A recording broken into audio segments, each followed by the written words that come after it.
వాడిపోక ముందే నన్ను వాడుకో ప్రభువా.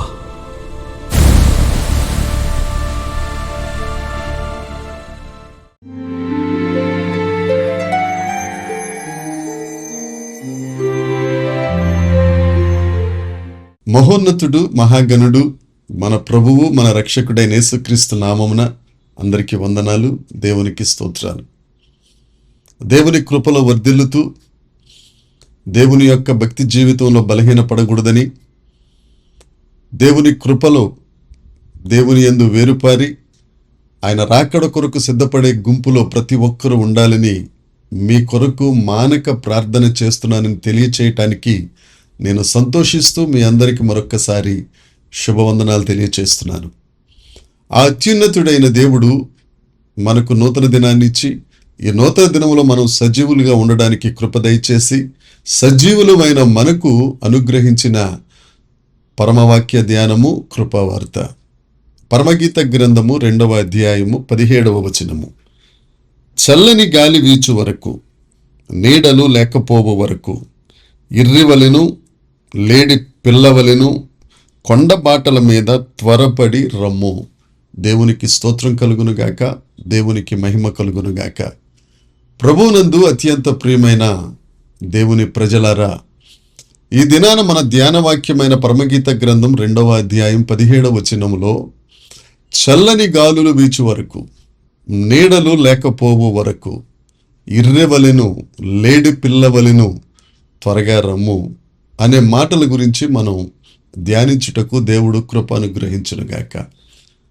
చల్లని గాలులు వీచు వరకు అని అంటే, పాత నిబంధన భక్తులు, పాత నిబంధనలో ఉన్న ప్రవక్తలు యేసుక్రీస్తు ప్రభువు యొక్క, మెస్సయ్య యొక్క మొదటి రాకడ గురించిన మాటలే ఈ చల్లని గాలి లేకపోతే చల్లని మాటలు.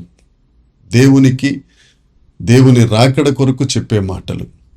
ఒక ప్రవక్త తర్వాత మరొక ప్రవక్త, ఇలా యేసుక్రీస్తు ప్రభు రాకడ గురించి అనేక ప్రవచనాలు, అనేక చల్లని గాలి వంటి మాటలు లేఖనాలలో మనం చూడగలుగుతున్నాం.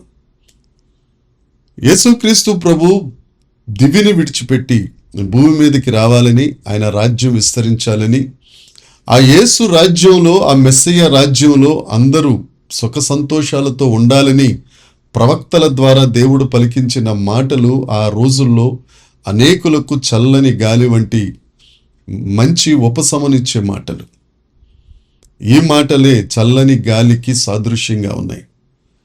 చల్లదనము అనేది మనం తెలుసుకోవాలంటే, మహా ఎండకు కాలిపోయి భయంకరమైన పరిస్థితిలో తీవ్రమైన వేడిని అనుభవిస్తున్న వారికి ఒక చల్లని గాలి ఎంత ఉపశమనమునిస్తుందో, అలాంటి మాట పాత నిబంధనలో దేవుని ప్రజలైన వారందరూ విడుదల కొరకు, వారొక సొంత రాజ్యమును మెస్సయ్య ఆధ్వర్యంలో పొందుకోవాలని ఆశిస్తున్న వారికి ఒక గొప్ప మాటగా, అది చల్లని మాటగా ఆ దినాల్లో ఉంది.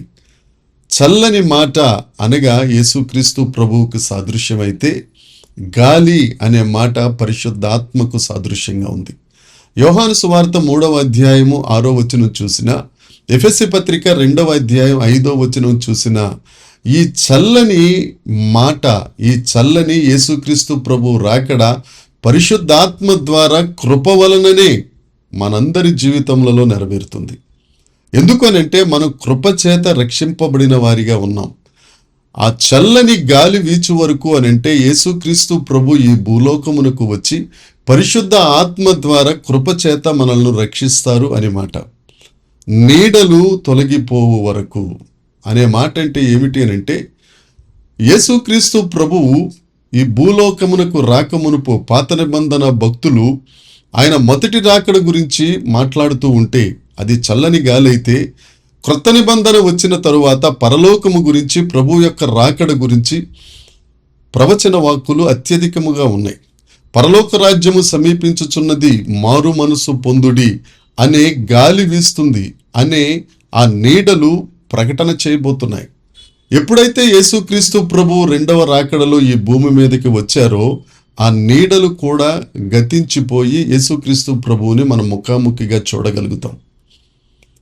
హెబ్రీ పత్రిక 8వ అధ్యాయము 10వ వచనం చూస్తే, మోషే గుడారమును అమర్చుచున్నప్పుడు నేను చూపించిన మాదిరి ప్రకారము నీవు ఆ గుడారమును కట్టుటకు జాగ్రత్త పడుము అనే హెచ్చరిక దేవుని దగ్గర నుండి మోషేకు వినిపించింది. ఆనాటి యాజకులు ఆ పరలోక సంబంధమైన ఉపకరణములన్నిటినీ ఒక ఛాయగా గుడారములో నిర్మించి వారు దేవుణ్ణి ఆరాధించారు అని మనం హెబ్రీ పత్రికలో చూడగలుగుతాం. అదే హెబ్రీ పత్రిక 10వ అధ్యాయం 1వ వచనం చూస్తే ధర్మశాస్త్రం అంతయు ఛాయయే, నిజస్వరూపము కాదు. యాజకులు ఏటేటా అర్పించు బలులు అర్పణలు ఒక వ్యక్తికి సంపూర్ణ సిద్ధిని కలుగ చేయవు. ఎందుకు అనంటే అది ఛాయ గనుక. ధర్మశాస్త్రం అనేది రాబోతున్న మేలుల యొక్క ఛాయ. ఛాయ అంటే నీడ.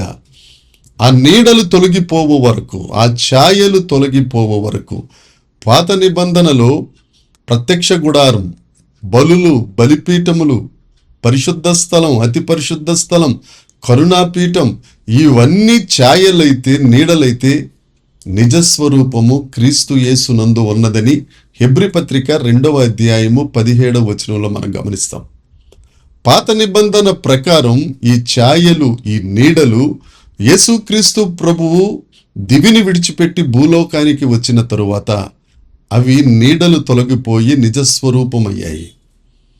చల్లని గాలి వీచే వరకు అనంటే యేసుక్రీస్తు ప్రభు వస్తారనే మాట, ఆయన కృపచేత రక్షిస్తారనే మాట, నీడలు తొలగిపోవు వరకు అనంటే ధర్మశాస్త్రము ఛాయయై నీడయ్యి ఉండగా అది తొలగిపోయి యేసుక్రీస్తు ప్రభువునందు నిజస్వరూపంలోనికి వచ్చిందన్నమాట.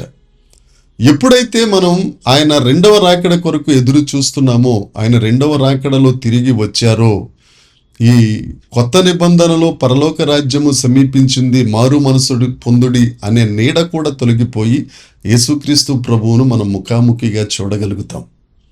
దేవుని యందు ప్రియమైన వారలారా, మనందరం దేవుని స్వరూపంలో, దేవుని పోలికలో ఉంటూ ఆయన రాకడ కొరకు సిద్ధపరచబడిన వారమై, ఆయన రాకడలో ఎత్తబడే వారమై ఉండునట్లు ఆయన రాకడను ఆకాంక్షించే వారిగా మనం ఉండాలి. ప్రకటన గ్రంథం 22వ అధ్యాయం 20వ వచనం చూస్తే, ప్రభువా త్వరగా రమ్ము అని మనము కూడా పలకవలసిన బాధ్యత కలిగిన వారు. చల్లని గాలి వీచింది, నీడలు తొలగిపోయాయి. ఇక యేసుక్రీస్తు ప్రభువుని ముఖాముఖిగా చూచుట కొరకై మనం కూడా యేసుక్రీస్తు ప్రభు రాకడ కొరకు ప్రార్థన చేయాలి. ఎంతవరకు మనసుకు, మన ఆశీర్వాదాలు, మన పరిస్థితుల కొరకు ప్రార్థన చేస్తున్నావేమో ఈ దినాన్న దేవుడు నీతో మాట్లాడుతున్నాడు. ఆ 2వ రాకడ కొరకు ప్రార్థన చేద్దాం. 3వ విషయం, ఇర్రెవలెను లేడెవలెను త్వరగా రమ్ము. ఇర్రె అంటే చాలా ఆలస్యంగా నడిచేది, లేడీ అంటే చాలా తొందరగా పరిగెత్తేది. ఈ ఆలస్యమైన దానికి, తొందరగా పరిగెత్తేదానికి ఏమిటి సంబంధము అని అంటే, యేసుక్రీస్తు ప్రభు రాకడ నుంచి మా చిన్నప్పటి నుంచి వింటున్నామండి. ఆ రాకడ ఎప్పుడు వస్తుందిలే, పర్వాలేదులే అని కాస్తంత ఉదాసీనత కలిగిన వారు ఇర్రెవలే నడిచేవారు. యేసు ప్రభు రాకడ వచ్చేస్తుంది, మనం సిద్ధపడాలి అని ఆయన రాకడ కొరకు పరిగెత్తేవారు లేడి వలె పరిగెత్తేవారు. అయితే ఇక్కడ ఈ లేడి వలె దేవుని రాకడ కొరకు వేగముగా పరిగెత్తుతున్నవారు ఇర్రెవలే ఉదాసీనత చూపిస్తున్న వారి కొరకు ప్రార్థించాలి అని వారు ప్రార్థిస్తూ, ప్రభువా మేమందరూ నీ రాకడలో ఎత్తబడులాగున త్వరగా రమ్ము అని ప్రార్థించు వారిగా ఉండాలి. ఈ దినాన్న దేవుడు మనతో మాట్లాడుతున్న ధ్యాన వాక్యం పరమగీత గ్రంథం 2వ అధ్యాయం 17వ వచనం ప్రకారం, చల్లని గాలి వీచు వరకు, నీడలు తొలగిపోయే వరకు, ఇర్రెవలే గొర్రె పిల్లవలే కొండలను దాటుతూ త్వరగా రమ్ము అని అంటే, చల్లని గాలి వీచింది, నీడలు తొలగిపోయాయి. యేసుక్రీస్తు ప్రభువుని ముఖాముఖిగా చూసే భాగ్యం వచ్చేస్తుంది. మనం ఆలస్యం చేయకూడదు, త్వరపడాలి అని ఈ లేఖనం ద్వారా దేవుడు మనతో మాట్లాడుతున్నారు. ప్రియ దేవుని జనాంగమా, మన పరిస్థితి ఎలా ఉంది? దేని కొరకు నువ్వు త్వరపడుతున్నావు? నువ్వు ఇంకా అలసత్వంలో ఉన్నావా? ఈ వాక్కు నీ కొరకే. త్వరపడు, దేవుని రాకడ సమీపంగా ఉంది, పరలోకం సమీపంగా ఉంది. నువ్వు ఏవేవి మారు మనసు పొందవలసి ఉందో వాటినన్నిటినీ మార్చుకుని దేవుని కొరకు సిద్ధపడాలని దేవుని సేవకునిగా కోరుకుంటున్నాను. దేవుడి వాక్యం మనందరి జీవితములలో నెరవేర్చి దీవించి ఆశీర్వదించును గాక. ప్రార్థన చేసుకుందాం.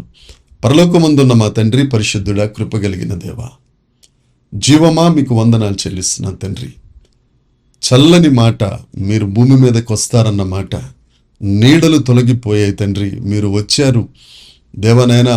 నీ నిజస్వరూపం నాయన ఛాయ నుండి నిజస్వరూపం చూపించారు. ఇక మిమ్మలను ముఖాముఖిగా చూడడానికి మేము త్వరపడాలి ప్రభువా.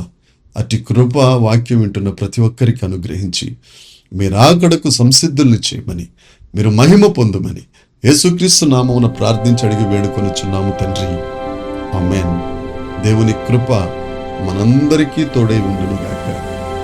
ఆమేన్, ఆమేన్, ఆమేన్.